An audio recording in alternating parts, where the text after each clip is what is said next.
Alors, ce matin, j'ai plaisir à partager ce thème avec vous parce que je pense vraiment que c'est le thème qui est vraiment essentiel pour que nos vies soient du bon côté, pour que nos vies soient épargnées, pour que nous puissions pleinement bénéficier de toute la grâce, de toute la bonté du Seigneur, et ce pour l'éternité. C'est la sagesse. Si nous n'avons pas la sagesse, nous n'avons pas Dieu. Et donc, c'est très important pour nous de comprendre que la sagesse est un élément essentiel pour nos vies.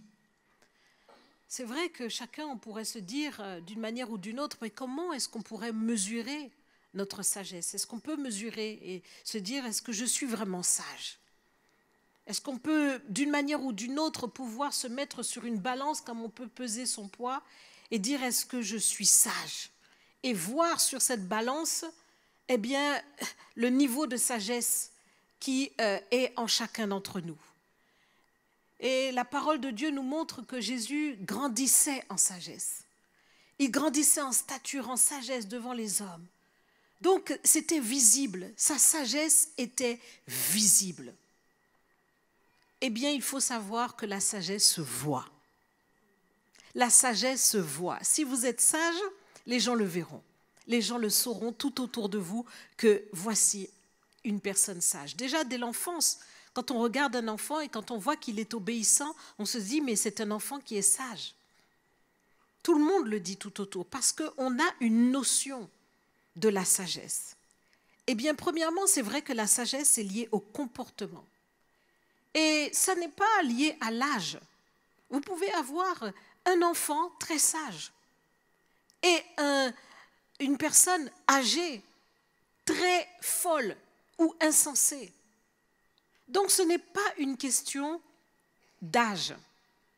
Même, on le voit dans Job, il y a un des amis de Job qui répondait en disant, mais je pensais que la sagesse était liée à l'âge et je réalise que non.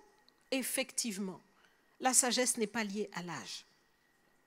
Mais c'est une question de maturité spirituelle, ce qui est très différent. Nous allons lire un passage qui se trouve donc dans Jacques au chapitre 3, à partir du verset 13, qui dit ceci. « Lequel d'entre vous est sage et intelligent, qu'il montre ses œuvres par une bonne conduite avec la douceur de la sagesse. Mais si vous avez dans votre cœur un zèle amer et un esprit de dispute, ne vous glorifiez pas et ne mentez pas contre la vérité. Cette sagesse n'est point celle qui vient d'en haut, mais elle est terrestre, charnelle, diabolique. Car là où il y a un zèle amer et un esprit de dispute, il y a du désordre et toutes sortes de mauvaises actions. La sagesse d'en haut est premièrement pure, ensuite pacifique, modérée, conciliante, pleine de miséricorde et de bons fruits, exempte de duplicité, d'hypocrisie. » Donc, lorsque nous voyons un tel passage, nous réalisons dans ce que Jacques est en train de dire ici qu'il y a deux types de sagesse. La sagesse de Dieu et la sagesse du monde. La sagesse du monde n'a rien à voir avec la sagesse de Dieu. Et elle se révèle dans le comportement que chacun peut manifester dans son quotidien. Et on peut effectivement mesurer par le comportement quotidien d'un individu s'il est sage et intelligent selon Dieu. Et il nous dit clairement ici que ce qui va départager et nous permettre de faire le bon diagnostic, c'est évidemment de s'attacher à la vérité. Il dit ne mentez pas contre la vérité. Donc on peut toujours vouloir se séduire soi-même en se disant je suis sage, ou prendre devant les gens une attitude de sagesse. Mais en réalité, la parole de Dieu est notre, équerre, et elle va tout de suite nous mettre droit devant elle pour nous dire si nous sommes vraiment sages ou pas. Et là, il nous est clairement dit que la sagesse terrestre, cette sagesse du monde, qui est certainement instruite à tous les niveaux. Et premièrement, lorsque vous ouvrez la télé, vous la voyez manifester en plein. Cette sagesse du monde est terrestre, elle est d'en bas. Et plus loin que cela, elle est aussi spirituelle. La sagesse du monde est influencée par le diable. Elle est charnelle et elle est diabolique.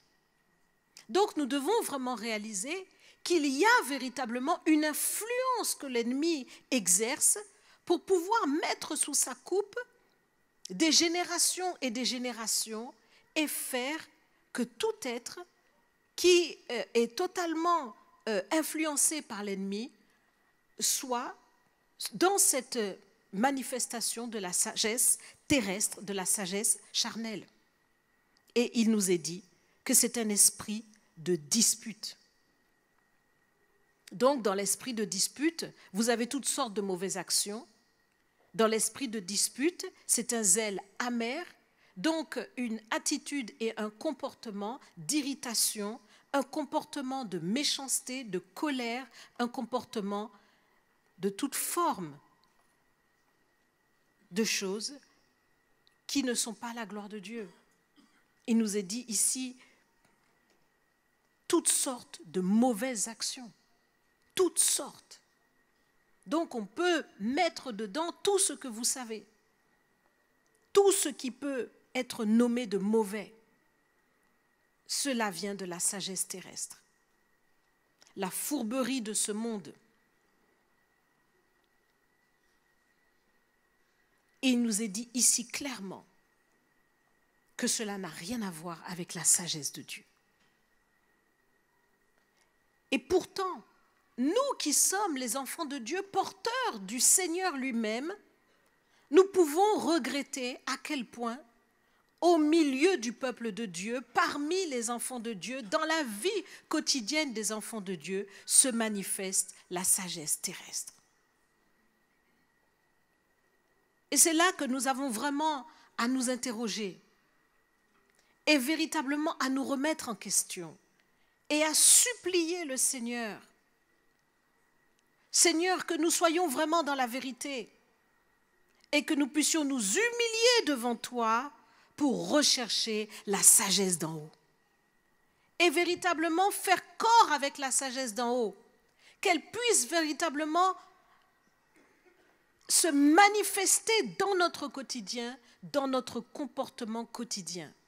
Parce que cette sagesse-là, elle se démarque. C'est une sagesse qui est pure, qui est pacifique, modérée, conciliante, pleine de miséricorde et de bons fruits, exempte de duplicité et d'hypocrisie. Donc, voyez, la sagesse d'en haut crie le pardon. Elle est pleine de miséricorde, donc elle cherche même à pardonner. Elle poursuit la volonté de pardonner. Et combien même, en tant qu'enfants de Dieu, nous pouvons nous retrouver dans une dureté où nous ne voulons pas pardonner à ceux qui nous ont offensés. Nous qui sommes censés porter la miséricorde de Dieu. Alors que nous étions encore pécheurs, Christ est mort pour nous. Et sa miséricorde nous a poursuivis jusqu'au bord de l'enfer pour nous en tirer. Et nous avons le cœur endurci. Et on nous fait un petit quelque chose. Je dis bien un petit quelque chose par rapport à la grande souffrance de Christ. Et nous ne voulons pas pardonner. Cette sagesse-là, elle est du monde. Je pardonne, mais je n'oublie pas. Cette sagesse-là, elle est du monde. Elle est diabolique. Jésus-Christ nous a pardonné. Non seulement il a pardonné, mais il a oublié. Amen. Il le dit dans sa parole clairement, j'ai jeté tes péchés dans la mer de l'oubli. Donc le Seigneur a effacé nos offenses comme un nuage. Il le dit clairement. Ces choses ne remonteront plus à la pensée de Dieu. C'est terminé. Il a expié nos fautes. Nous aussi, nous devons être des instruments de miséricorde. Nous devons aussi trouver des occasions et des circonstances atténuantes à notre prochain pour lui pardonner promptement.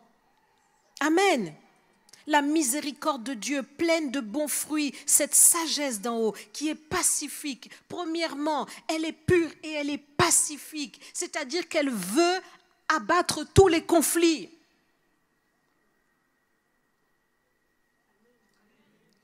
Abattre tous les conflits. Nous sommes dans un monde en guerre. La guerre à gauche, la guerre à droite, la guerre partout. Mais c'est vrai qu'on s'émeut lorsqu'on ouvre nos télés et qu'on voit les bombardements à gauche, à droite, dans tel ou tel pays. On s'émeut de tout cela, mais dans les foyers, il y a des bombardements quotidiens. Il y a des bombardements quotidiens. Les bombes, ce ne sont pas des scuds ou je ne sais quoi, mais ce sont des bombes par les bouches. Des paroles qui sont assénées, qu'on ne devrait pas trouver au milieu de nous.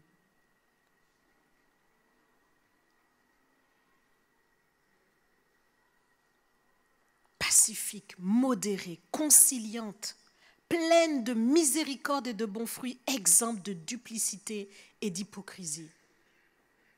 C'est la sagesse d'en haut. Donc c'est un comportement, premièrement. La sagesse est d'abord ce comportement-là, d'une douceur qui vient d'en haut. Pourquoi une telle douceur va se manifester dans nos cœurs, dans notre quotidien?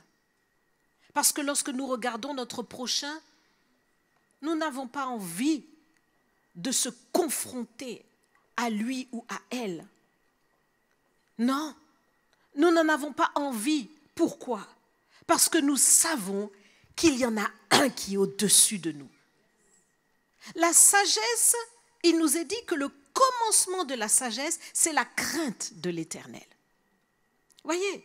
Donc dans la crainte de Dieu, on se soumet à lui. On craint Dieu. On craint de faire quelque chose qui offense l'Éternel.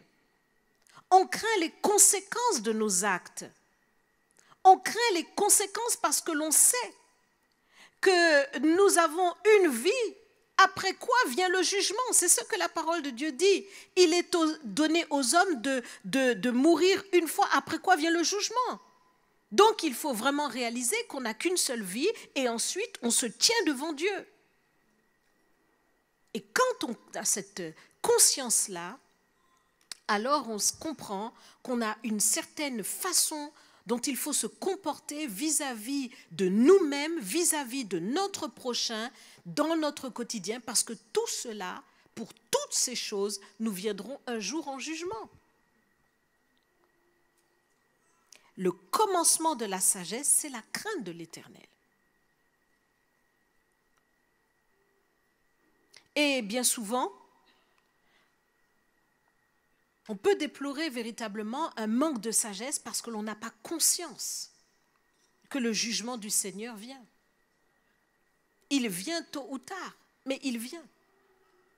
Et c'est vrai qu'on se dit, bon, ben, j'ai toute la vie, je me réajusterai. Certains se disent, quand je vieillirai, je verrai comment je vais revenir à Dieu, mais pour l'instant, voilà, voilà. Donc on a toutes sortes, en fait, de pensées. On ne réalise pas vraiment que chaque chose que l'on fait, c'est noté là-haut. Dieu veut véritablement que la crainte de l'Éternel nous anime. Par crainte de Dieu, tu dois retenir ta bouche de dire des mauvaises choses. Par crainte de Dieu, tu dois retenir ta main de poser de mauvais actes. Par crainte de Dieu. C'est là donc la science des saints. C'est cette intelligence-là que Dieu veut voir au milieu de son peuple.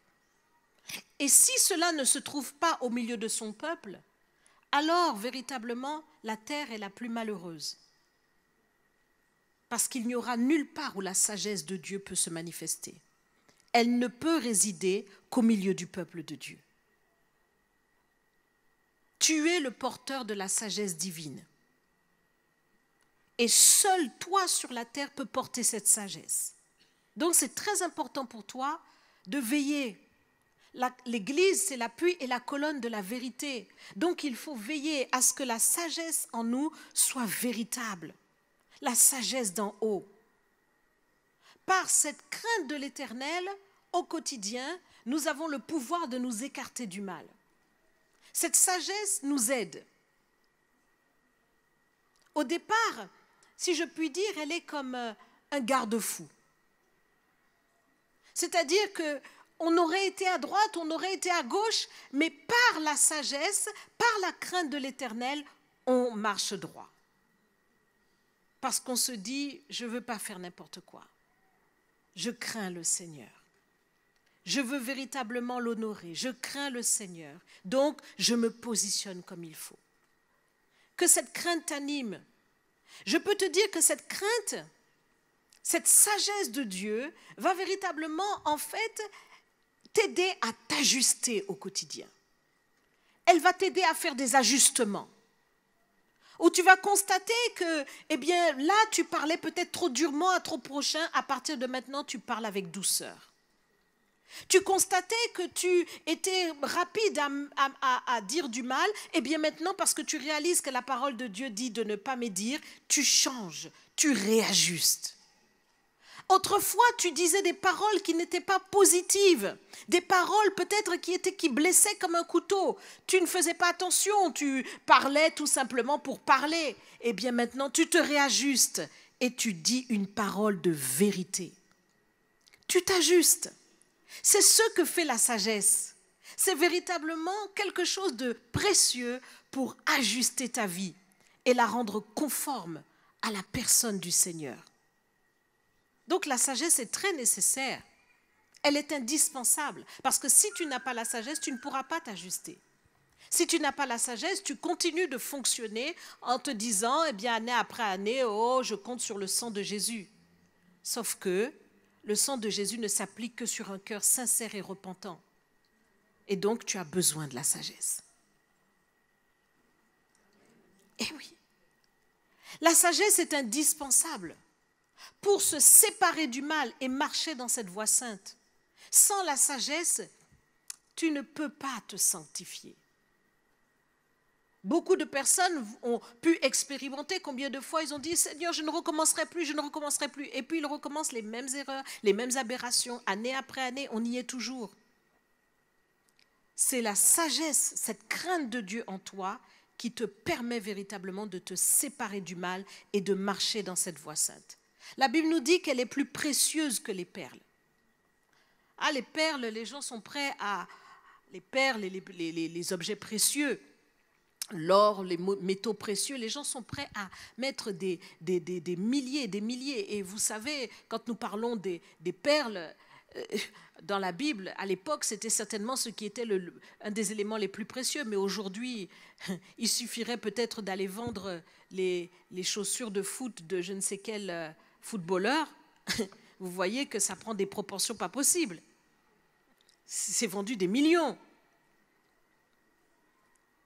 Donc, il nous est dit que la sagesse de Dieu, c'est plus précieux que tout ça. La sagesse de Dieu est plus précieuse que ça.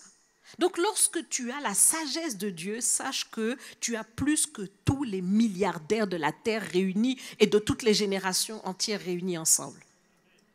Il faut que tu réalises que la sagesse de Dieu fait de toi quelqu'un de très riche. Oh, ça ne vous donne pas la joie de savoir que vous avez une richesse impérissable?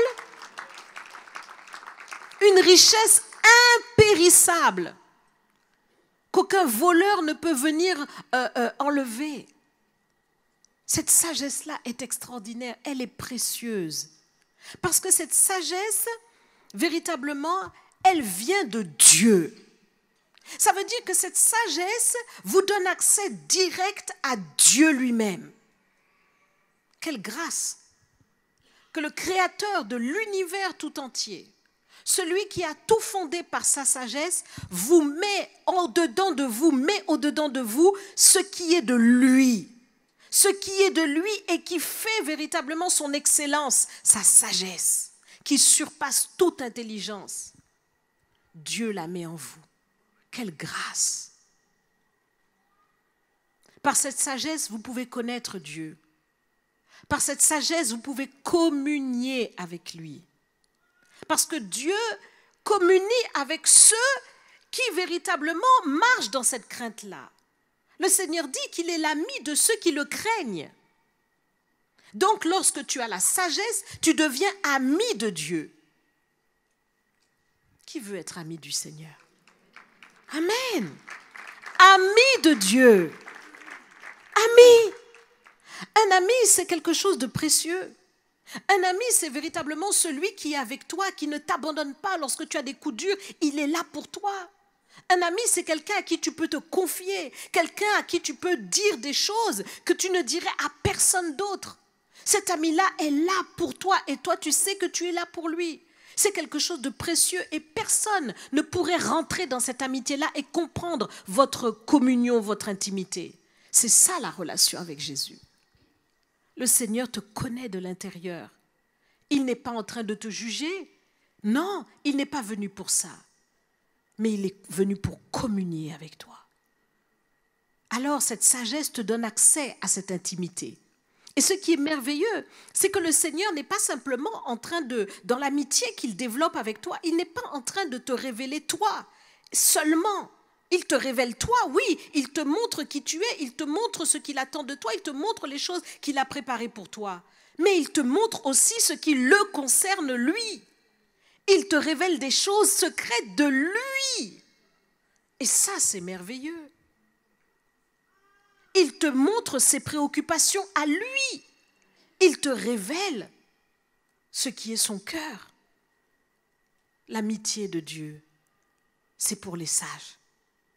Si tu as cette sagesse, alors tu peux rentrer dans cette intimité. Et le Seigneur est tellement merveilleux, c'est qu'il sait que depuis que Adam a choisi la voie de la folie, tous les descendants d'Adam sont fous. Et il le sait. Et il ne fait aucun reproche. Mais il dit, sortez de la folie et venez dans la sagesse. Il nous a dit que la sagesse est placée sur la place publique et elle crie. Elle crie, venez à moi. Dans Jacques chapitre 1 au verset 5, il est dit, si quelqu'un d'entre vous manque de sagesse, qu'il la demande à Dieu, qui donne à tous, simplement et sans reproche, et elle lui sera donnée. Tu connais ta folie. Franchement, parlons vrai, tu connais ta folie. Chacun connaît sa folie. Tout d'un coup, la salle est tellement calme. Parlons vrai. Amen. Tu connais ta folie. Mais ce qui est merveilleux, c'est que le Seigneur ne te fait aucun reproche pour ça. Parce qu'il sait que tous ceux qui ont suivi Adam, tous ceux qui sont les descendants d'Adam, nous tous, les êtres humains, eh oui, on est tombé dans la folie avec lui. Mais le Seigneur est tellement merveilleux. Il ne nous enferme pas dans cette folie. Il nous dit, venez en moi, le dernier Adam, pour que désormais vous ayez ma sagesse. Et il te dit aujourd'hui que si tu manques de sagesse, demande cette sagesse et il va te la donner. Ça veut dire que peut-être que tu t'es réveillé fou, mais ce soir tu te coucheras sage. Par la puissance de Dieu. Alléluia. En un instant comme ça, parce que Dieu donne. Il donne la sagesse.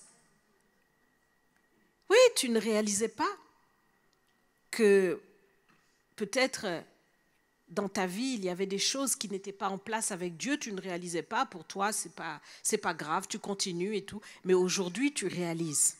Au travers de tout ce que nous sommes en train de dire, tu comprends que tu dois t'ajuster. Sache que le Seigneur veut te donner ce dont tu as besoin pour cet ajustement, c'est la sagesse. Elle vient de lui. La sagesse est en lui. En Dieu réside la sagesse. Donc la sagesse, c'est de Dieu, c'est à lui. Et cette sagesse, il veut te la donner sans reproche. Mais il dit que celui qui va la demander, donc, doit croire que Dieu donne. Donc, la sagesse et la foi sont indispensables ensemble. Si tu veux véritablement recevoir la sagesse, il faut que tu crois. Il faut que tu crois que lorsque tu vas la demander, Dieu va te la donner. Il faut que tu crois. Il dit, croyez que vous l'avez reçu et vous le verrez s'accomplir. Il faut que tu crois que la sagesse de Dieu est venue sur toi au moment où tu l'as demandé. Tu dois croire. C'est comme ça que ça marche. Parce que le Seigneur le dit aussi dans ce passage, il dit que si tu ne crois pas, tu es comme en fait un homme qui doute, qui est comme en fait la mer, comme le rivage, qui va, qui vient. Tu n'es pas stable. Et il dit que celui-là ne s'imagine pas qu'il recevra quoi que ce soit du Seigneur. Donc ne doute pas, mais crois dans la puissance de la sagesse que Dieu va déverser. Là, nous allons prier cette semaine pour que cette sagesse soit déversée abondamment sur le peuple de Dieu. Parce que nous voulons un changement radical, nous voulons une transformation totale, nous voulons vraiment ressembler à Christ, mais pour cela, il nous faut la sagesse d'en haut. Cette sagesse est un don de Dieu. Tu ne vas pas l'inventer par toi-même. Ce n'est pas un effort humain, c'est un don de Dieu. Il faut que tu la reçoives. Amen. Et lorsque tu reçois cette sagesse opère en toi un changement. Cette sagesse est une puissance. C'est une puissance. Il nous est dit que par la sagesse, Dieu a fondé la terre. Il a fondé tout l'univers, tout ce qui a été créé. Dieu l'a fondé par sa sagesse. Donc, la sagesse de Dieu est une puissance. La sagesse de Dieu a la capacité de pénétrer au-dedans de ton cœur et de le retourner. Oui, la sagesse de Dieu a la capacité de trouver les chemins de ton cœur et de changer tes dispositions intérieures. Ça, c'est la puissance de la sagesse. Autrement, comment se fait-il que quelqu'un, tout d'un coup, se dit non, j'arrête de fumer, j'arrête. C'est la sagesse de Dieu. Tout d'un coup, quelqu'un se dit, j'arrête cette vie-là, cette vie de débauche, je l'arrête. Je l'arrête net, tout ça, c'est pas pour moi. Je sors de cette vie-là. C'est la sagesse de Dieu. Oui, cette sagesse change toute chose en toi. Là où tu prenais de la drogue et que tu te disais, ouh, c'est bien. Mais la sagesse de Dieu te dit, j'arrête ça. Amen. C'est un grand bénéfice. Un grand bénéfice. La sagesse, pour ceux qui marchent avec le Seigneur et qui, jour après jour, veulent marcher dans cette dimension de la sagesse, c'est une dimension puissante qui s'offre à toi par la sagesse de Dieu. Lorsque la sagesse de Dieu vient à toi, tu as donc la possibilité d'être en communion avec le Seigneur. Parce que je l'ai dit tout à l'heure, sans la sagesse, il n'y a pas d'intimité. Le Seigneur est ami de ceux qui le craignent. Donc lorsque tu crains Dieu, donc lorsque tu as la sagesse, tu es en communion avec le Seigneur. Et donc, jour après jour, tu vas développer cette communion et cette communion te donnera accès à ce que donne la sagesse. Dans la sagesse, il y a un grand bénéfice parce que la sagesse, elle regorge de révélation. Ça, c'est la sagesse de Dieu. Lorsque Daniel se trouvait là en Babylone et qu'il était auprès du roi et qu'il avait tous ces satrapes, tous ces gens qui étaient des nobles du pays, il était investi de la sagesse divine. Et donc il avait toujours les clés pour pouvoir en fait défaire toutes les énigmes. Il pouvait donner les révélations des choses. Il pouvait interpréter les songes. Parce que Daniel était investi de cette sagesse-là. La sagesse donne une révélation. Dans la sagesse, il y a la révélation des choses cachées. Et ça, c'est un élément très, très important. C'est un trésor essentiel. Parce que par la révélation des choses cachées, vous avez accès à ce que personne, humainement parlant, ne peut avoir accès. Oui, la sagesse divine, elle vous révèle des choses. Elle vous montre des choses, elle vous donne des raccourcis. Par la sagesse divine, vous accédez à ce que personne ne peut avoir par lui-même. Il vous faut la sagesse divine. C'est cette sagesse qui remplissait aussi Joseph et qui lui a permis d'être gouverneur d'Égypte. Lorsque vous avez la sagesse, vous avez les révélations. Et les révélations sont des clés qui vous donnent accès à quoi? À l'intervention de Dieu. Eh oui, sagesse, révélation, intervention. Je devrais dire plutôt sagesse, communion, révélation, intervention. Quand vous voulez véritablement bien rentrer dans cette dimension-là, vous allez voir que plus vous allez communier avec Dieu et plus le Seigneur va commencer à vous révéler. Il dit, invoque-moi et je te révélerai des choses cachées, des choses que tu ne connais pas. Donc ce sont les révélations qui viennent de cette sagesse-là, par la communion que vous avez avec le Seigneur. Et dans ces choses-là, eh bien, vous allez découvrir qu'il y a maintenant l'intervention de Dieu qui se fait. Vous avez accès à tout cela par la sagesse. Dieu va vous révéler les choses qu'il fait ou les choses qu'il fera. Il va vous révéler comment les activer.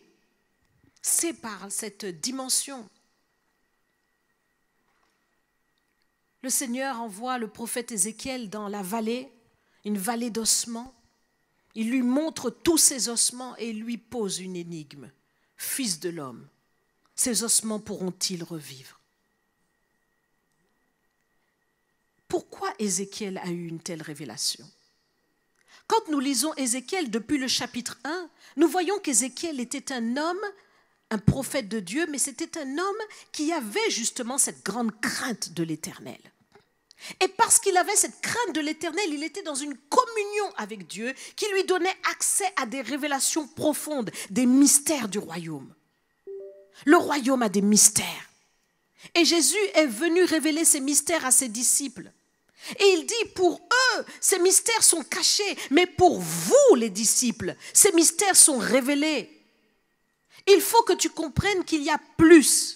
Tu dois aller plus loin. Dans cette dimension de la sagesse divine, il y a des mystères que Dieu veut te révéler. Le monde n'a pas accès à ces choses, mais toi, tu dois avoir accès. Dans ces mystères-là, il y a la manifestation de l'intervention de Dieu. Il y a la manifestation du miracle de Dieu. Ce sont des choses auxquelles le Seigneur veut te donner accès. Mais comme tu veux rester dans ton toit, tu ne veux pas avancer, tu ne veux pas changer, tu ne veux pas rechercher ces choses, tu ne veux pas demander, alors tu n'as pas accès à ce qui est à toi. Il faut que ça change. Ne reste pas comme monsieur tout le monde. Cette sagesse du monde est terrestre, charnelle et diabolique. Mais accepte de monter dans la sagesse divine pour pouvoir accéder à ces choses glorieuses que le Seigneur veut te révéler. Cette manifestation de la puissance de Dieu s'est faite pour Ézéchiel. Lorsque Dieu lui a dit, donc, regarde ces ossements. Ces ossements sont desséchés, pourront-ils revivre? Ah, Ézéchiel qui connaît le Seigneur, Ézéchiel qui ne veut pas offenser le Seigneur, Ézéchiel qui a communion avec le Seigneur, qui sait que Dieu est tout-puissant, mais qui lui connaît sa limite, dit, ah Seigneur, toi tu le sais. Seigneur, toi tu le sais. Ah, ça, je ne sais pas. Donc, voyez, dans la sagesse, lorsque vous êtes dans la sagesse, vous connaissez votre limite, mais vous acceptez aussi l'illimité de Dieu. Vous acceptez l'illimité de Dieu. Vous reconnaissez votre limite. Vous reconnaissez vos faiblesses. Mais vous acceptez l'illimité de Dieu, la toute-puissance de Dieu. Seigneur, tu le sais. Et c'est cette humilité-là qui va aussi avec la sagesse qui a permis à Dieu d'utiliser puissamment Ézéchiel. Et donc le Seigneur lui a dit, fils de l'homme, je vais te révéler le secret. Parce que tu as le cœur pour ça, parce que tu es dans cette humilité-là, parce que tu es dans cette sagesse-là, parce que tu la désires, parce que tu la recherches, je vais te révéler le secret. Fils de l'homme, prophétise, dis, parle à ces eaux, ordonne qu'ils revivent. Et il s'est exécuté. Et il a vu qu'il y a eu un mouvement. Mais il n'y avait pas encore de vie. Il y a eu un mouvement, la chair a poussé, les corps se sont rassemblés, mais il n'y avait pas de vie. Et là, le Seigneur révèle encore plus. C'est-à-dire que derrière le secret, il y a encore le... Aïe, aïe, aïe, aïe, aïe, aïe, aïe. Ça, c'est la sagesse de Dieu. Derrière le secret, il y a encore un secret. Et Dieu veut t'emmener comme ça de secret en secret. Ne t'arrête pas dans la sagesse de Dieu. Ne t'arrête pas et ne laisse personne t'arrêter sur ce chemin-là. Tu dois aller plus loin. Il y a d'autres révélations que le Seigneur veut te donner. Alors le Seigneur lui dit, mais fils de l'homme, parle à l'esprit. Parce qu'il y a une dimension que tu dois découvrir, c'est celle de la relation avec le Saint-Esprit. Parle à l'Esprit et dis, Esprit, viens, viens et souffle sur ces eaux et qu'ils deviennent.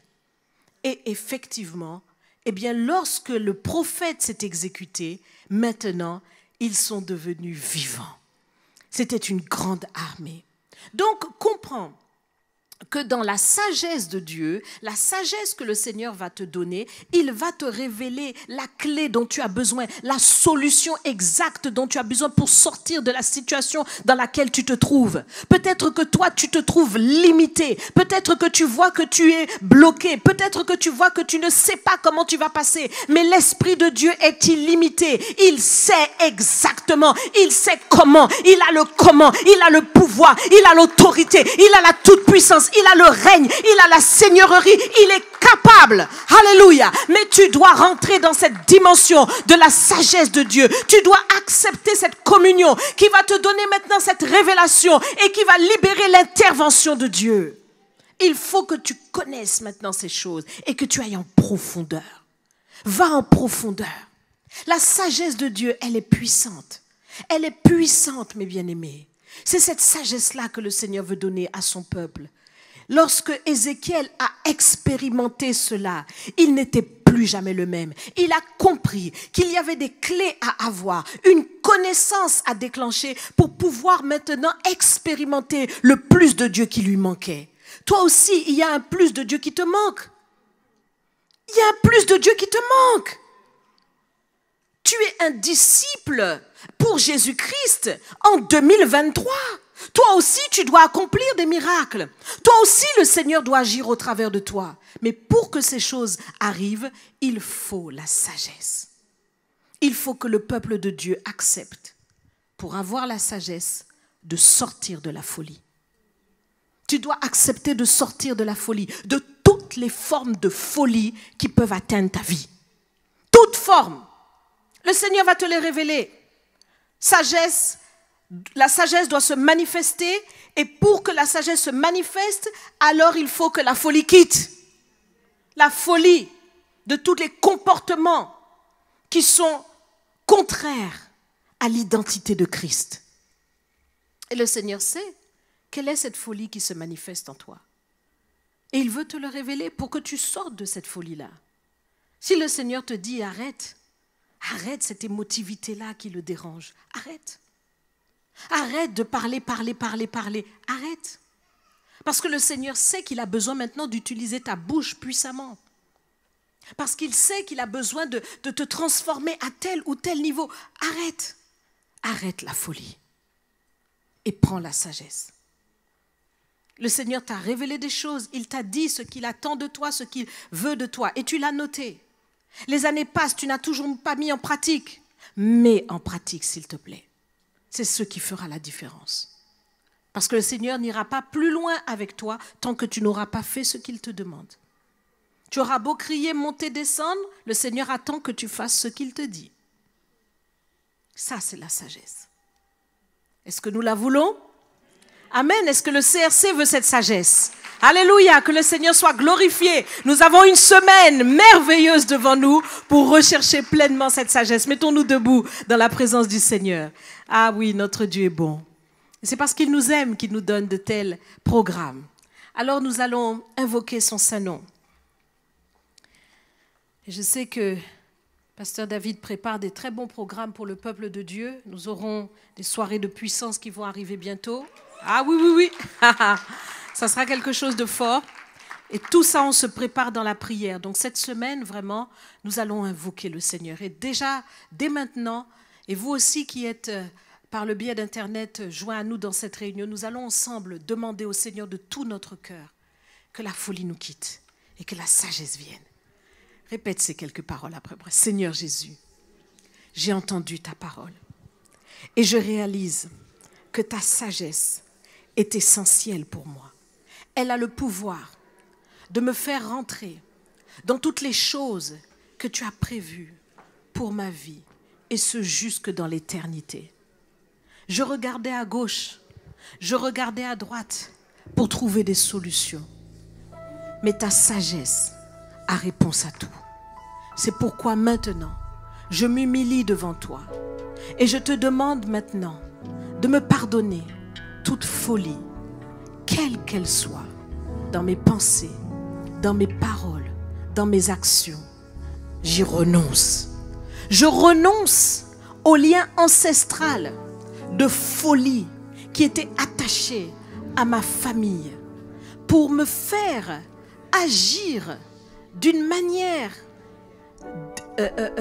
mauvaise par rapport à ta parole. À partir de maintenant, je me positionne pour ta sagesse. Remplis-moi de la sagesse d'en haut.